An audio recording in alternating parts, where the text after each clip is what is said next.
성령님 좋은 아침입니다. 시간 성령님을 초청합니다. 오늘도 내 안에 오셔서 하나님을 기쁘시게 드릴 것을 소원하게 해주세요. 오늘 말씀을 통해 구체적으로 무엇을 해야 할지를 깨닫게 해주세요. 깨달은 것을 삶 속에서 실천할 수 있도록 도와주세요. 아멘. 오늘 함께 나누실 하나님 말씀은 창세기 15장 1절에서 11절까지 말씀입니다. 제15장. 이후에 여호와의 말씀이 환상 중에 아브람에게 임하여 이르시되, 아브라함아, 두려워하지 말라. 나는 내 방패요 너의 지극히 큰 상급이니라. 주 여호와여, 무엇을 내게 주시려 하나이까? 나는 자식이 없사오니 나의 상속자는 이 다메섹 사람 엘리에셀이니이다. 주께서 내게 씨를 주지 아니하셨으니 내 집에서 길린 자가 내 상속자가 될 것이니이다. 여호와의 말씀이 그에게 임하여 이르시되, 그 사람이 내 상속자가 아니라 내 몸에서 날 자가 내 상속자가 되리라. 하시고 그를 이끌고 밖으로 나가 이르시되, 하늘을 우러러 무뼈를 셀 수 있나 보라. 네 자손이 이와 같으리라. 아브람이 여호와를 믿으니 여호와께서 이를 그의 의로 여기시고 또 그에게 이르시되, 나는 이 땅을 내게 주어 소유를 삼게 하려고 너를 갈대아인의 우르에서 이끌어낸 여호와니라. 주 여호와여, 내가 이 땅을 소유로 받을 것을 무엇으로 알리이까? 나를 위하여 3년 된 암소와 3년 된 암염소와 3년 된 순양과 산비둘기와 집비둘기 새끼를 가져올지니라. 아브람이 그 모든 것을 가져다가 그 중간을 쪼개고 그 쪼갠 것을 마주 대하여 놓고 그 새는 쪼개지 아니하였으며, 솔개가 그 사체 위에 내릴 때에는 아브람이 쫓았더라.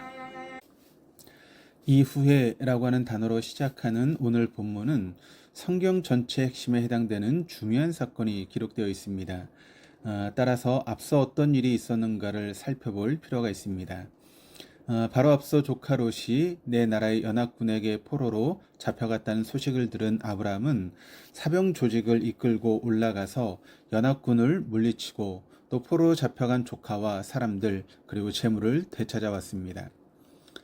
돌아온 아브라함을 살렘왕 멜기세덱과 소돔왕이 환대하며 축복했고, 되찾은 재물은 다 갖되 사람만 돌려달라고 했습니다. 그러나 아브라함은 전리품을 사양하면서 함께 싸운 병사들의 분깃만 취하겠다라고 합니다. 당시 전쟁의 승리자는 사람 물론이거니와 전리품도 모두 취할 수 있는 권리가 있었습니다. 그러나 아브라함은 자신의 권리를 내려놓고 동행한 병사들을 위한 최소한의 분깃만을 취했습니다. 7절의 하나님의 말씀처럼 하나님의 부르심을 받아 갈대아 우르를 떠나 하란, 세겜을 거쳐 애굽에 도달했을 때 그는 자신의 목숨을 구하고자 아내의 사례를 애굽 왕에게 양도했던 비겁자였습니다. 그러나 하나님의 은혜로 아내를 되찾게 되면서 그는 변하기 시작합니다. 애굽에서 나와 다시 가나안으로 온 그는 가축들 먹이 문제로 조카 롯과 갈등이 생겼습니다. 그때 그는 조카에게 선택권을 먼저 양보했습니다. 기름진 땅을 택하고 떠난 조카 롯에게 서운한 마음이 가득한 그에게 하나님께서 찾아오셔서 땅과 후손을 약속하셨고, 이후 그는 헤브론에 정착했습니다. 이방인들 사이에서 진정한 헤브론의 사람으로 살고 있는 아브라함에게 하나님께서 환상 중에 임하셨습니다. 1절입니다. 이후에 여호와의 말씀이 환상 중에 아브라함에게 임하여 이르시되, 아브라함아, 두려워하지 말라. 나는 내 방패요 너의 지극히 큰 상급이니라. 하나님께서 그에게 아브라함아 두려워하지 말라라고 말씀을 하셨다라고 하는 것은 하나님의 등장에 아브라함이 하나님을 두려워하고 있었음을 의미합니다. 거룩하신 하나님을 대면하면 인간은 자신의 죄성을 자각하게 됩니다. 하나님을 인격적으로 만난 사람은 죄인인 자신의 실상이 그대로 투영되기 때문에 두려움에 휩싸입니다. 시내산에서 하나님을 대면한 모세도, 다윗도, 이사야 선지자도, 또 사도 바울도 모두 하나님을 두려워했습니다. 그런데 두려워했다라고 하는 것은 공포감에 겁에 질려 두려워하는 것을 의미하지 않습니다. 두렵다로 해석된 히브리어 동사가 야레라고 하는 단어인데 이것은 경외하다라고 하는 그런 뜻입니다. 경외는 공경하면서 두려워하는 것입니다. 하나님은 창조주이시며 구원자이시며 심판자이신 동시에 죄인인 인간을 구원하시기 위해서 독생자를 십자가의 제물로 내놓으실 만큼 사랑의 하나님이십니다. 그렇게 인간은 하나님을 신뢰하며 경외할 수밖에 없습니다. 하나님과 대면한 아브라함이 두려움에 휩싸인 것은 그로 하여금 일평생 하나님과 바른 관계 속에서 살아가는 거룩한 동기가 되었습니다. 하나님은 아브라함에게 방패가 되어주시겠다라고 말씀하십니다. 하나님은 아브라함이 공경에 처하면 구해주셨고 공고할 때 찾아오셔서 위로해 주셨고 적군과의 전쟁에서 방패가 되어주셨습니다. 하나님은 우리의 영원한 방패이십니다. 하나님 죄에 대한 심판으로부터 우리를 구원해 주시는 방패이십니다. 하나님은 죽음으로부터 우리를 지켜주시는 방패이십니다. 하나님은 세상의 유혹으로부터 우리를 지켜주시는 방패이십니다. 하나님은 아브라함에게 지극히 큰 상급이라고 말씀하십니다. 아브라함이 앞서 소돔왕의 전리품을 다 취하라고 하는 제의를 거절한 이유는 그가 가진 모든 것은 사람이 아니라 하나님께 주신 선물이라고 믿었기 때문입니다.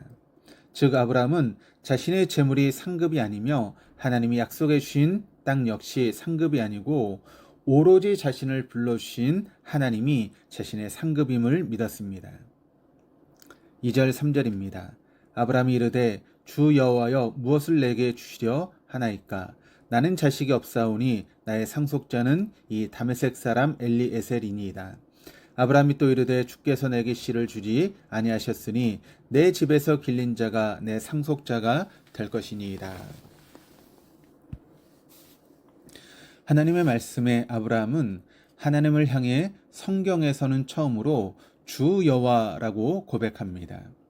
아브라함이 하나님을 아도나이 자신의 주인으로 섬기고 있었기 때문입니다. 아브라함은 지금까지 하나님께서 말씀하시면 묵묵히 그대로 따랐습니다. 그런데 15장에서 처음으로 하나님께 질문합니다. 그런데 본문은 마치 아브라함이 하나님께 따지는 것처럼 오해할 수 있는데 결코 그렇지 않습니다. 아브라함은 하나님께서 하신 말씀의 의미를 구체적으로 알고 싶어 했습니다. 하나님은 그동안 내게 큰 민족을 이루게 해주겠다. 이 땅을 내 자손에게 주리라. 내 자손을 땅에 티끌 같게 하게 하겠다라고 말씀하셨는데 누가 상속자가 될 것이라고 명확하게 말씀하시지 않았습니다. 고대는 자식이 없는 경우 양자에게 기업을 물려주곤 했습니다. 아브라함은 아직 자식이 없었기에 충직한 종인 엘리에셀을 양자로 삼아 그에게 기업을 상속해서 가계를 이어나가야 하는지 질문한 것입니다. 하나님께서 아브라함에게 4절의 말씀을 통해 그 사람이 내 상속자가 아니라 내 몸에서 날 자가 내 상속자가 되리라고 확실하게 대답해 주셨습니다. 그리고 하나님은 그를 밖으로 데리고 나가서 5절에 하늘의 별들만큼 내 자손을 주시겠다라고 말씀하셨습니다. 아직까지 자식이 없는 그로서는 참으로 믿기 어려운 말씀이 아닐 수 없습니다. 그런데도 6절 아브라함이 여호와를 믿으니 여호와께서 이를 그의 의로 여기시고 아브라함은 하나님의 말씀을 믿었습니다. 하나님은 그런 그를 의롭게 여기셨습니다. 성경의 핵심 주제인 믿음으로 말미암아 의롭다함을 받는다라고 하는 이 신층의는 바로 창세기 15장 6절에서부터 시작되는 것입니다. 인간은 본질적으로 죄인입니다. 아브라함도 죄인입니다. 그럼에도 불구하고 하나님은 아브라함을 우리를 의롭다고 여겨주셨습니다. 다시 말하면 우리 인간이 여전히 죄인임에도 불구하고 하나님께서는 예수 그리스도를 믿는 우리의 믿음을 보시고 우리를 의롭다고 인정해 주신다라고 하는 것입니다. 우리의 연약한 믿음일지라도 우리를 의롭다고 인정해 주신 주님 앞에서 우린 어떤 삶을 살아야 할까요? 주님을 믿는다고 하면서도 계속 이전에 잘못된 습관을 버리지 않고 세상적으로 살아가야 할까요? 아니면 비록 넘어질지라도 나를 믿어주시는 주님께 한 걸음 더 가까이 가야 할까요? 칭찬은 고래도 춤추게 한다라고 하는 말이 있습니다. 천지를 창조하신 하나님께서 여전히 죄인인 나를 의롭다고 인정해 주신다는 이 사실을 진정으로 믿는다면 우린 주님의 말씀에 순종하여 의로운 삶을 살아가야 하지 않겠습니까? 후손을 약속하신 하나님은 계속해서 땅을 주시겠다라고 말씀하십니다. 7절입니다. 또 그에게 이르시되 나는 이 땅을 내게 주어 소유를 삼게 하려고 너를 갈대아인의 우르에서 이끌어낸 여호와니라. 그러자 아브라함은 8절 주 여호와여 내가 이 땅을 소유로 받은 것을 무엇으로 알리까라고 묻습니다. 아브라함은 하나님의 말씀을 불신해서 표적을 구한 것이 아니라 앞서 상속자가 누구인지를 물어본 것처럼 언약에 대해 구체적으로 알기 원했던 것입니다. 9절과 10절입니다. 여호와께서 그에게 이르시되 나를 위하여 3년 된 암소와 3년 된 암염소와 3년 된 수양과 산비둘기와 집비둘기를 새끼를 가져올지니라.